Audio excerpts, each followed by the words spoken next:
Hi, today I'm going to read to you chapter 5, 6, and 7, and I'll show you the pictures. Chapter 5, Troubles with a Penguin. The next day was quite eventful at 432 Proudfoot Avenue. There was the serviceman and the policeman, and then the trouble about the license. Captain Cook was in the children's room watching Janie and Bill put together a jigsaw puzzle on the floor. He was not very good about not disturbing the pieces after Bill had spanked him for eating one. He did not hear the refrigerator serviceman come to the back door. Mrs. Popper had gone for marketing for canned shrimps for the Penguin, so that Mr. Popper was alone in the kitchen to explain to the serviceman what he needed to be done to the refrigerator. The serviceman put down his tool bag on the kitchen floor, looked at the refrigerator, and then at Mr. Popper, who, to tell you the truth, had not shaved and was not looking very tidy. Mister, he said, you don't need ventilating holes in their door. It's my icebox, and I want some holes bored in the door, said Mr. Popper. They argued about it for a while. Mr. Popper knew that to get the serviceman to do what he wanted, all he had to do was explain that he was going to keep a live penguin in the box, and that he wanted his pet to have plenty of fresh air, even though the door was closed at night.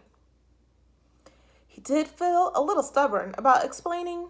However, he didn't want to discuss Captain Cook with this unsympathetic serviceman who was already staring at Mr. Popper as if Mr. Popper was not quite right in his head. With what? Asked the serviceman. Mr. Popper gave him a $5 bill. It made him a little sad to think about how many beans it would have bought for the Popper children and Mrs. Popper. The serviceman examined the bill carefully as if he didn't trust Mr. Popper too much. But at last he put it in his pocket, took a drill from his tool bag, and made 5 small holes in a neat pattern. Now, Mr. Popper, don't get up. Wait a minute. There's one more thing. Now what? Asked the serviceman.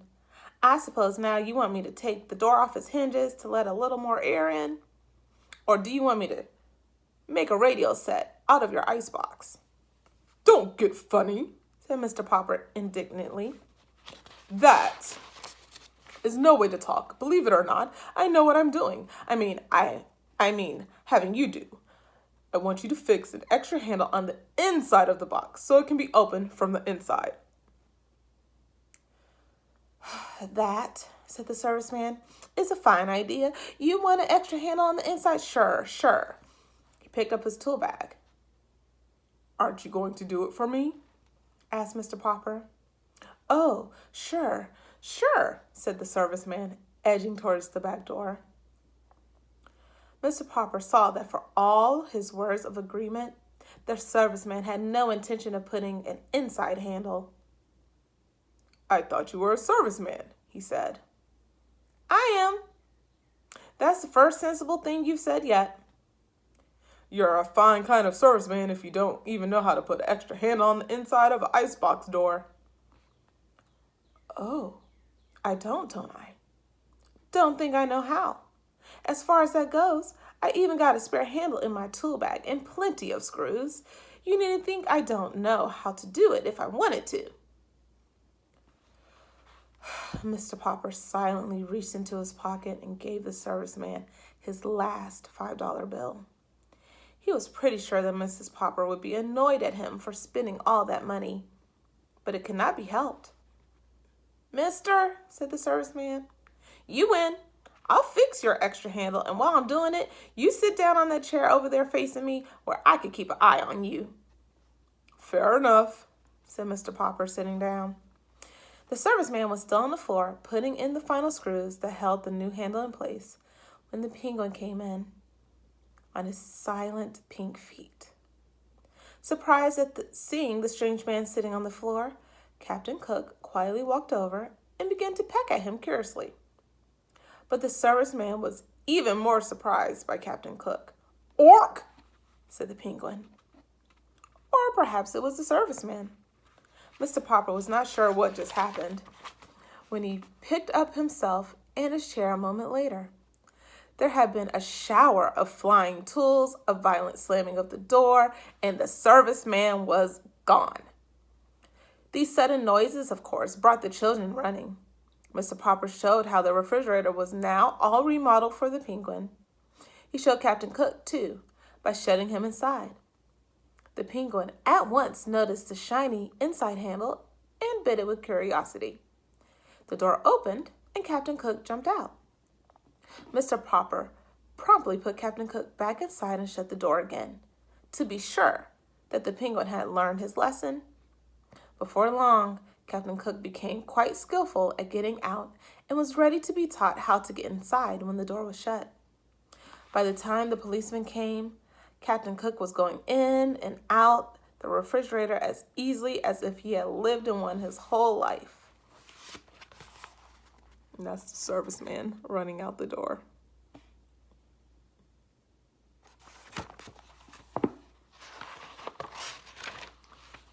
Chapter 6, More Troubles. The children were the first to notice the policeman. "Look, Papa," said Bill. "There's a policeman at the back door. Is he going to arrest you?"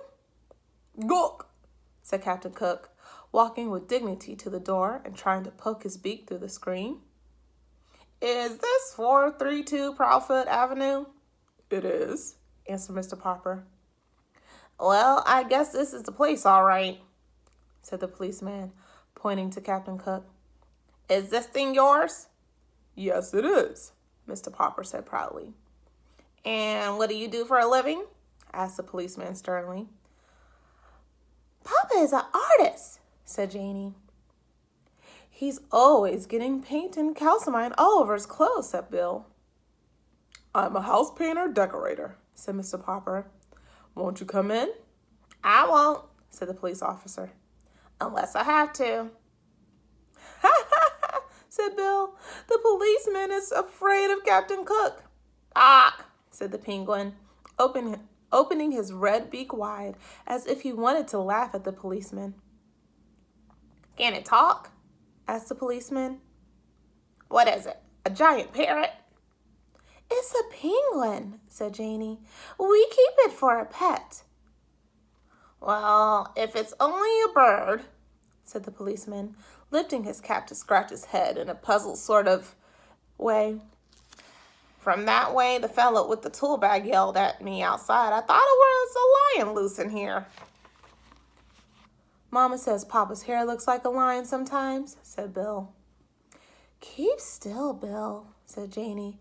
"The policeman doesn't care how Papa looks." The policeman now scratched his chin. "If it's only a bird, I suppose it will be okay if you keep him in the cage." "We keep him in the icebox," said Bill. "You can put it in the icebox for all I care," said the policeman. "What kind of bird did you say it was?" "A penguin," answered Mr. Popper. "And by the way, I might want to take him for a walk with me. Would it be all right if I kept him on a leash?" "I tell you," said the policeman, "honestly, I don't know what a municipal ordinance about penguins is, or with or without a leash on the public streets. I'll ask my sergeant." "Maybe I ought to get a license for him," suggested Mr. Popper. "It's certainly big enough for a license," said the policeman. "I'll tell you what to do. You call up to City Hall and ask them what the ruling is about penguins, and good luck to you, Popper. He's a kind of cute little fella. Look at that. Almost looks human. Good day to you, Popper, and good day to you, Mr. Penguin." When Mr. Popper telephoned the City Hall to see about a license for Captain Cook, the penguin did his best to disconnect the telephone by biting the green cord. Perhaps he thought it was some kind of eel. But just then Mrs. Popper came back from the market and opened a can of shrimp, so that Mr. Popper was soon left alone at the telephone. Even so, he found it was not so easy to learn whether or not he must get a license for his strange pet. Every time he would explain what he wanted, he would be told to wait a minute, and much later a new voice would ask him what he wanted. This went on for a considerable amount of time. At last, a new voice seemed to take a little interest in the case. Pleased with this friendly voice, Mr. Popper began to tell all about Captain Cook. Is he an army captain, a police captain, or a navy captain? He is not, said Mr. Popper. He is a penguin. Will you repeat that, please? Said the voice. Mr. Popper repeated it. The voice suggested that perhaps he better spell it. Penguin, said Mr. Popper. Penguin. Oh, said the voice. You mean that Captain Cook's first name is Benjamin? Not Benjamin, Penguin. It's a bird, said Mr. Popper. Do you mean, said the phone in his ear, that Captain Cook wishes a license to shoot birds? I am sorry, the bird hunting season does not open until November. And please try to speak a little more distinctly. Mr. Topper, did you say your name is? My name is Popper, not Topper, shouted Mr. Popper. Yes, Mr. Potter. Now I can hear you quite clearly. Then listen, roared Mr. Popper. Now he was completely outraged. If you folks at the city hall don't even know what penguins are, I guess you have any rules saying that they have to be licensed. I will do without a license for Captain Cook. Just a minute, Mr. Popwell. Our own Mr. Treadbottom of the Bureau of Navigation of Lakes, Rivers, Ponds, and Streams has just come in. I will let you speak to him personally. Perhaps he knows this Benjamin Cook of yours. In a moment, a new voice was speaking to Mr. Popper. Good morning. This is the Automobile License Bureau. Do you have the same car last year? And if so, what's the license number? Mr. Popper had been switched over to the county building. He decided to hang up.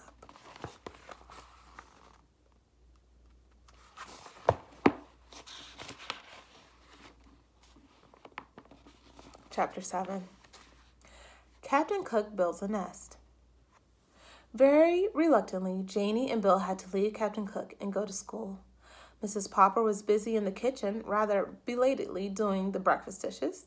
And while she dimly realized that the penguin was going in and out of the refrigerator pretty frequently, she thought nothing of it at first.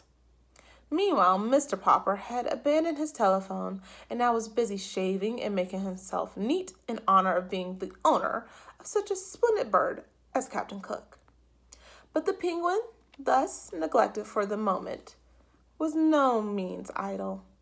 With unusual excitement and having to go to the market earlier, Mrs. Popper had not yet got around to straightening the house. She was an excellent housekeeper. Still, with 2 children like Janie and Bill and a husband with such untidy ways, there is no denying the fact that she had to pick up the place rather frequently. Captain Cook was now attending to the pickup. In the corners of every room, he prowled and poked and pecked with a busy thoroughness. Into every closet he stared with his white circled eyes. Under and behind all the furniture, he crowded his plump little figure with little subdued cries of curiosity, surprise, and pleasure. And each time he found what he seemed to be looking for, he picked it up at the end of his black beak with red and carried it, waddling proudly on his wide feet into the kitchen and into the icebox. At last it occurred to Mrs. Popper to wonder what on earth the busy bird was up to. When she looked, she could only scream to Mr. Popper to come quickly and to see what Captain Cook had done now. Mr. Popper himself, looking rather remarkable, as Mrs. Popper noticed later, joined her in staring with astonishment into the refrigerator. Captain Cook came up too and helped them look. Or, he said with triumph. Mrs. Popper laughed and Mr. Popper gasped as they saw the results of Captain Cook's trips through the house.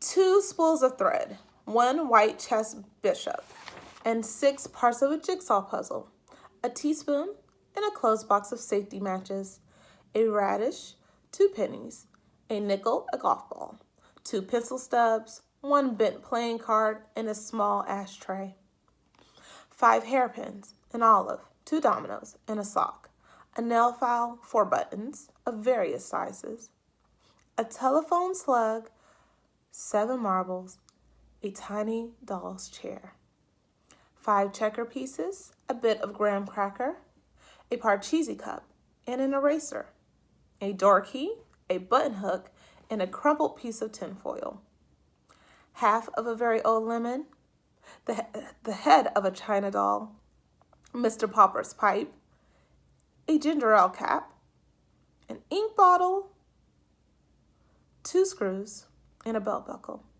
6 beads from a children's necklace, 5 building blocks, a daring egg, a bone, a small harmonica, and a partly consumed lollipop, 2 toothpaste lids, and a small red notebook.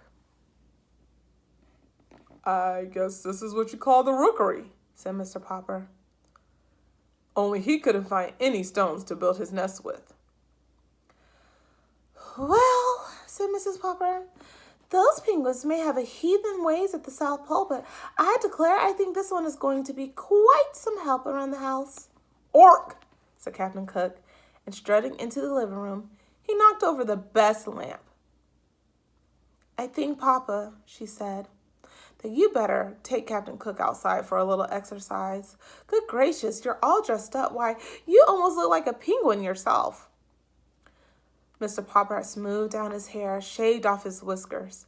Never again would Mrs. Popper have to approach him for looking like a wild lion. He had put on a white shirt with a white tie, white flannel trousers, and a pair of bright tan oxblood shoes.